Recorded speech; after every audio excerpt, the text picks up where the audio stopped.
예, 안녕하세요. 오늘은 제 이농장에 나왔습니다. 그래서 복숭아 이 봉지가 괜찮은가 이렇게 바람이 불면서 한번 확인차 이렇게 나왔습니다. 이제 전체적으로 봉지는 뭐 잘 싼 것 같습니다. 근데 여기를 이렇게 보시면 이게 지금 여기는 이제 깜박 있고 안 속았는데요. 요 큰 거, 작은 거, 큰 거가 있고. 근데 이런 것은 대부분 이만했을 때 속지를 않고 이게 지금까지 안 껐다는 것은 아마 냉해를 받을 확률이 아마 많습니다. 씨앗이었거나 이렇게 한번 보시겠습니다. 씨앗이었거나 아니면 씨앗이 이제 점점 없어지면서 이렇게 검은 것이 없어지면서 이것은 씨가 없습니다. 씨가. 그래서 얘가 크다가 이렇게 멈춘 겁니다. 그러니까 이 적과를 했을 때 얘네들이 그만 했을 때 어떤 것이 내경에 걸렸는지 모르니까 이것이 이렇게 좀 어느 정도 큰 다음에 적과를 해야 합니다. 이것도 지금 조금 크긴 했는데 이것을 한번 떠보겠습니다. 전체적으로. 그래서 이 적과를 했을 때 과일이 이제 좀 비대해지는 것을 놔두고 따야 합니다. 똑같을 때는 어떤 것이 냉해에 걸렸는지 모르기 때문에. 자, 씨앗이 없고 여기 검은 거 반점이 하나 있죠. 여기 이렇게 그래서 안 크는 겁니다.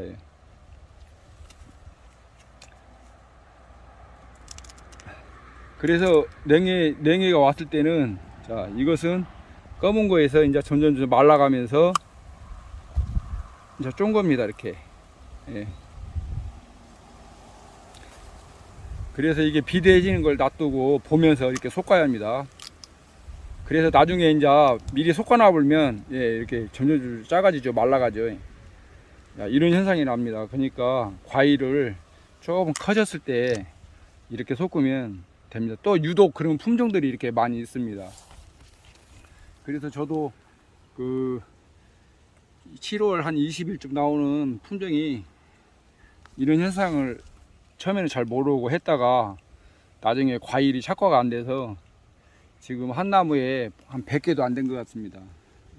자, 그러니까 이 냉해가 왔다 할 때는 그때는 이 적과를 비대해지는 것을 놔두고 적과를 해야 합니다. 이게 좀 시간을 놔두고 텀을 잡고 이렇게 해야 합니다.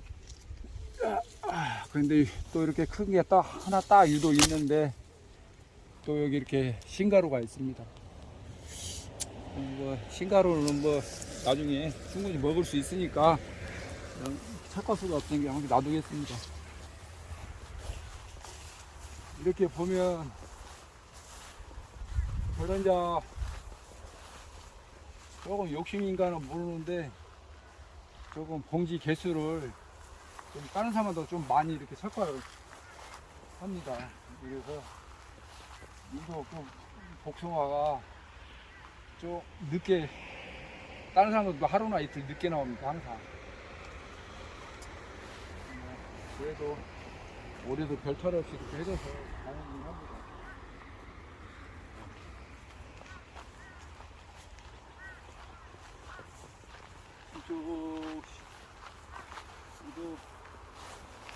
여기도 물순을 한번 받아서 세력이 많이 떨어졌는데 올해는 그런 데로 괜찮습니다.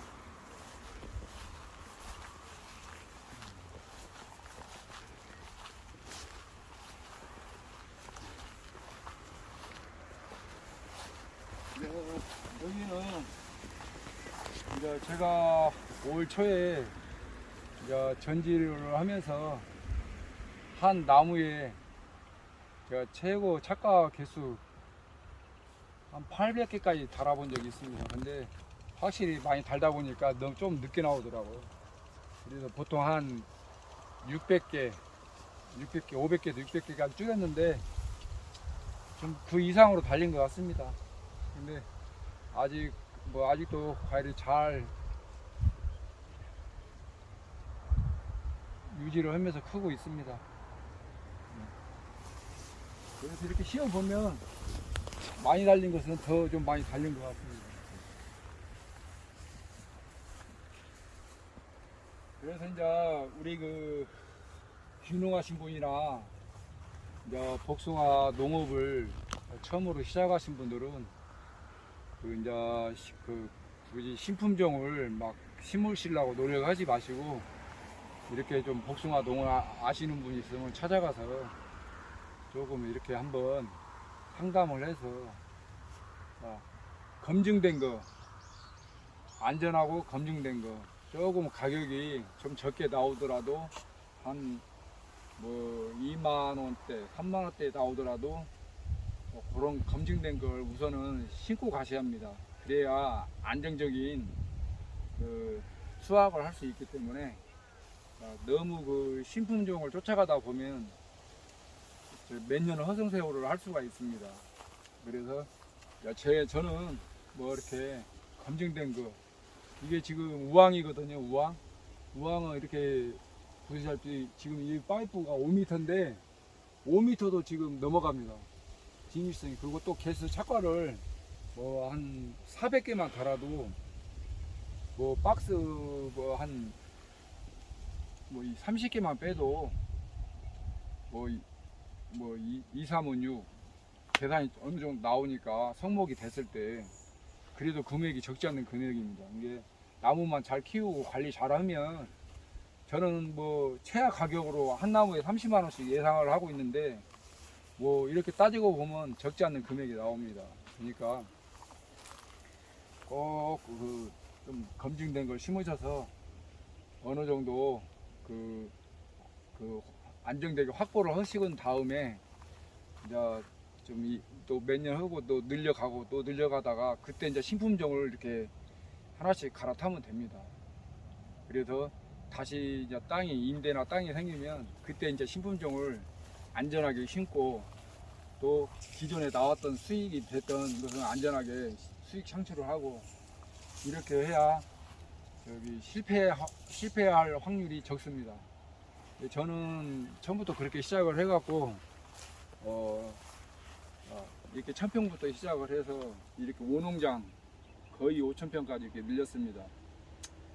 그러니까 혹시라도 귀농 계획을 하신 분들은 한 번에 크게 시작하기보다는 이렇게 조금씩 1000평씩 또 1000평 늘리고 그래서 이렇게 하면 노하우도 쌓이고 또 기술도 쌓이고 그렇습니다.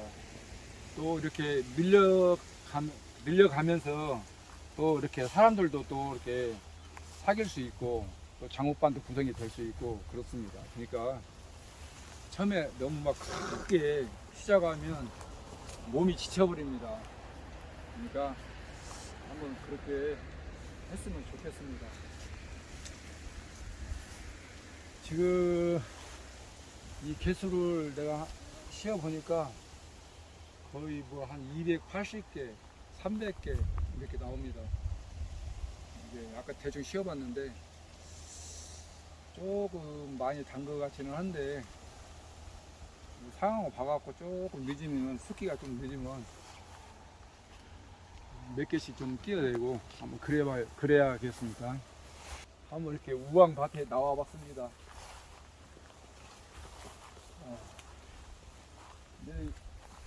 나무가 진짜 이렇게 천평에 해갖고 전부 다 이렇게 다 잘 살고 이런 식으로 이렇게 크기만 잘 자라면 절대 실패할 확률이 없습니다.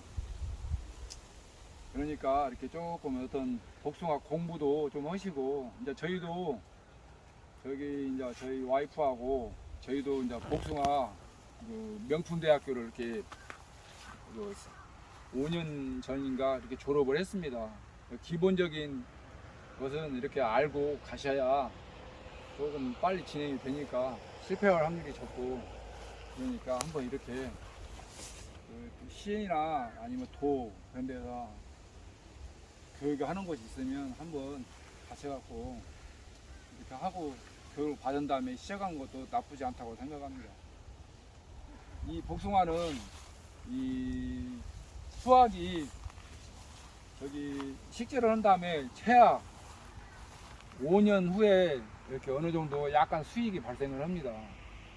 적지 않는 시간이 걸리는 거예요. 그래서 만약에 뭐 예를 들어 품종을 잘못 선택을 했다든가 나무를 잘못 식재를 했다든가 도중에 4년 됐는데 4, 5년 됐는데 나무가 죽었다든가 그럼 다시 또 5년이 공백이 또 생기는 겁니다. 그래서 다시 나무를 심으면 다시 또 5년을 있다가 수확을 해야 하기 때문에 10년 이후 그냥 허송세월을 하는 거예요. 그렇기 때문에 조금 뭐 만반의 준비를 해온 다음에 이렇게 시작한 것도 나쁘지 않다고 생각을 합니다. 이제 저희도 그렇게 시작을 해서 지금은 5농정까지 이렇게 밀렸습니다. 그리고 이제 다음에 제가 한번 영상을 이제 겨울쯤에 한번 찍어 보려고 합니다. 이 복숭아 농사로 절대 실패 없는 돈을 벌려면 방법이 있습니다. 그 방법은 제가 그 가을에 한번 알려드리겠습니다. 벌써 눈썰미 있는 사람은 여기를 보면 금방 알아차립니다. 자, 복숭아로 돈을 벌려고 하면 첫째, 나무가 안 죽어야 합니다. 절대 나무가 죽어서는 안 됩니다. 그것이 첫째입니다. 그리고 이제 둘째는 물 관리입니다. 물 관리. 이제 뭐 기본적으로 웬만해서 과원 오래 하신 분들은 이 물이 겁나 중요하다는 것을 알 거예요. 복숭아가 좋아하면서도 또 한편으로는 무지하게 싫어합니다. 또 그렇고 이제 저희 가원을 이렇게 보시면 유독 좀 다른 게 있죠. 이렇게 남들보다도